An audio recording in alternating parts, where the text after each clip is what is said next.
ہمارے معاشرے میں جس چیز کی بہت زیادہ قلت یا کمی ہے وہ اس بات کی ہے کہ ہمارے معاشرے میں کبھی بھی اولاد کے حقوق بیان نہیں کیے جاتے.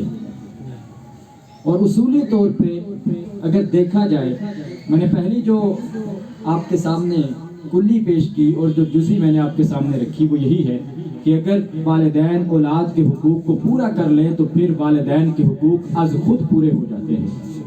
اعلیٰ حضرت امام محمد رضا خان فاضل بریلوی رحمہ اللہ نے لکھا ہے فتاوی رضویہ میں، آپ فرماتے ہیں کہ اگر دیکھا جائے تو والدین کے حقوق کم ہیں، اولاد کے حقوق زیادہ ہیں.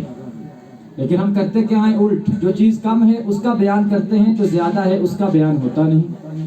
میں نے اپنی آج تک کی زندگی میں یہ کبھی نہیں سنا کہ کسی جگہ پہ اولاد کے حقوق بیان کیے جا رہے ہوں. اب اولاد کے حقوق زیادہ ہیں لیکن والدین کے حقوق کم ہیں. اور پھر آپ نے وضاحت کی، آپ نے فرمایا یہ کیسے ہے؟ میں آپ کو بتاتا ہوں. فرماتے ہیں مجھے یہ بتائیں والدین کے جو حقوق ہیں اولاد کے ذمے وہ کس وقت اولاد کے ذمے فرض ہوتے ہیں؟ ظاہری بات ہے جب اولاد بالغ ہوگی، عقل مند ہوگی، سمجھ بوجھ رکھنے والی ہوگی، اسی وقت والدین کے حقوق جو ہیں اس پر لازم ہوں گے. کیونکہ اس سے پہلے تو نماز بھی فرض نہیں ہوتی، اس سے پہلے تو روزہ بھی فرض نہیں ہوتا.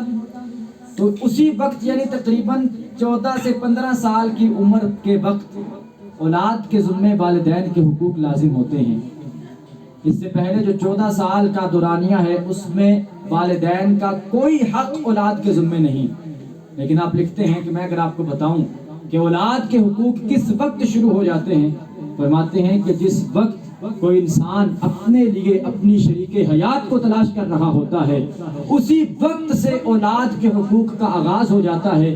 کیونکہ حدیث پاک ہے کہ جب انسان اپنے لیے شریک حیات کو تلاش کر رہا ہو وہ صرف اپنی شریک حیات کو تلاش نہ کرے بلکہ اس کی شکل میں اپنے ہونے والی بچوں کی ماں کو تلاش کرے اور وہ دیکھے کہ اس کی تعلیم کیسی ہے، اس کی تربیت کیسی ہے اور اس کا نسب کیسا ہے. یہ ساری چیزیں جو بیان کی گئی.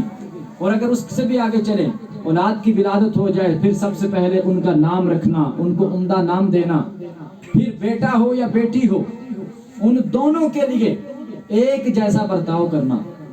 وہ ہم نے سنا ہے کہ زمانہ جاہلیت میں بیٹیوں کو زندہ درگور کیا کرتے تھے، لیکن افسوس سے کہنا پڑتا ہے کہ آج اگرچہ بیٹیوں کو زندہ درگور نہیں بھی کرتے لیکن پھر بھی ہمارے معاشرے میں کچھ خرابیاں ایسی ہیں کہ بیٹی کی پیدائش پہ اس طرح سے جشن نہیں منایا جاتا جیسے بیٹے کی ولادت پہ منایا جاتا ہے. میں نے خود ایک موقع پہ میں موجود تھا، میں نے خود اپنی آنکھوں سے یہ منظر دیکھا کہ فوری طور پر ایک اطلاع آئی میرے عزیزوں کے گھر میں کہ بیٹے کی ولادت ہوئی ہے. تو انہوں نے فون کر دیا سٹی میں کہ وہاں سے مٹھائی وغیرہ منگوا لی جائے. لیکن بعد میں پتہ چلا کہ وہ بیٹا نہیں تھا بلکہ بیٹی تھی، اطلاع غلط تھی. تو اب فون کر کے منع کیا جا رہا ہے کہ مٹھائی نہ منگوائی جائے. تو یعنی یہ جو ہمارے اندر فرق ہے، اگرچہ وہ چیز نہیں ہے کہ بیٹیوں کو زندہ درگور نہیں کیا جاتا لیکن پھر بھی ہمارے معاشرے میں یہ چیز پائی جاتی ہے. کہیں نہ کہیں کونے خطرے میں یہ تصور موجود ہے کہ بیٹے کی ولادت پہ جو خوشی منائی جاتی ہے وہ بیٹی کی ولادت پہ نہیں ہوتی. لیکن دیکھیں میں ایک بڑا خوبصورت آخری نقطہ آج کی گفتگو کا بیان کروں گا. ہم کہتے ہیں نا بیٹیاں اللہ کی رحمت ہوتی ہیں. یہ جملہ آپ نے اکثر سنا ہوگا کہ بیٹیاں اللہ کی رحمت ہوتی ہیں.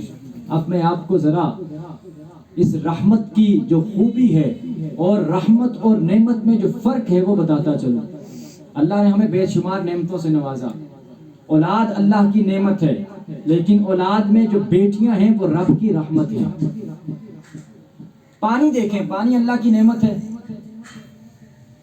پانی ہمارے سامنے پڑا ہو ہم اسے ضائع نہیں کرتے، نعمت ہے رب کی. اگر ضائع کریں گے تو کل اس کے ایک ایک قطرے کا حساب دینا پڑے گا. نعمتیں جتنی بھی ہیں ان کا حساب دینا پڑتا ہے. یہی پانی ہے، اگر نل سے بہ رہا ہو، نل کھلا ہوا ہو، پانی بہ رہا ہو تو کہتے ہیں پانی ضائع ہو رہا ہے، پانی ضائع کرنا گناہ ہے. لیکن یہی پانی رحمت کی صورت میں آسمان سے برس رہا ہو. اب کوئی نہیں کہتا کہ پانی ضائع ہو رہا ہے، کوئی نہیں کہتا کہ ضائع ہو رہا ہے اسے بچاؤ. اگر نہیں بچایا تو گناہ ملے گا.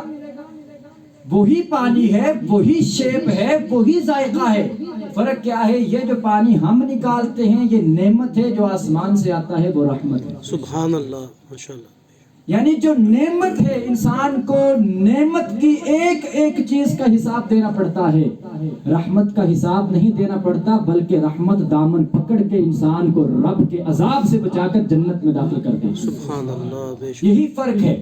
رحمت آتی ہے تو زمین کے اندر تر و تازگی آ جاتی ہے، شادابی آ جاتی ہے. یہ جملہ ہے کہ بیٹیاں اللہ کی رحمت ہیں، یہ کوئی چھوٹا جملہ نہیں. اسی ایک جملے میں یہ کائنات کا اصول پنہا ہے کہ بیٹیاں چونکہ رحمت ہیں، لہذا اسی وجہ سے میرے اور آپ کے کریم آقا علیہ تحیۃ والثناء نے ارشاد فرمایا کہ جس کے گھر میں ایک بیٹی بھی ہوئی، اس نے اچھے طریقے سے اس کی پرورش کر لی، اللہ اسے بے حساب جنت میں داخل فرماتا. سبحان اللہ. یہ ہے رحمت کا تصور اور نعمت کا تصور. نعمتوں کا حساب دینا پڑتا ہے، لیکن رحمت کا حساب کتاب نہیں ہوتا، بلکہ رحمت انسان کو اپنے دامن میں چھپا کر رب کی رحمت کے سپرد کر دیتی ہے.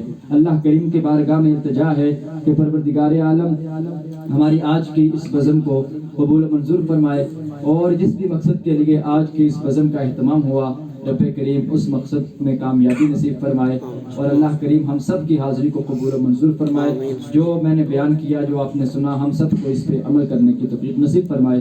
آمین. وما علیہ الا البلاغ.